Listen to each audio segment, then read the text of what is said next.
Did you know that in the 6th century the early church went to war against the idea of reincarnation? In the year 553 AD, powerful leaders gathered at the Second Council of Constantinople. They made a decision that would have a profound impact on history. The soul lives only once, and so they declared reincarnation a heresy.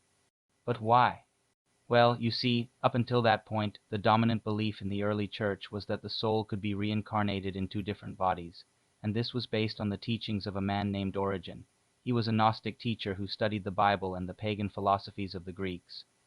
He realized that the concept of reincarnation was a common thread that ran through many of these ancient traditions. So he started teaching people that the soul actually returns to the same body after it dies. This was a radical idea, but it made sense to people because it explained how people could be born with certain skills and knowledge that they didn't acquire in their lifetime. But as Christianity started to spread throughout the Roman Empire, people began to wonder if this doctrine of reincarnation was compatible with the Christian faith. So they turned to the Bible for an answer, and what they found was that there were a lot of verses that seemed to support the idea of reincarnation.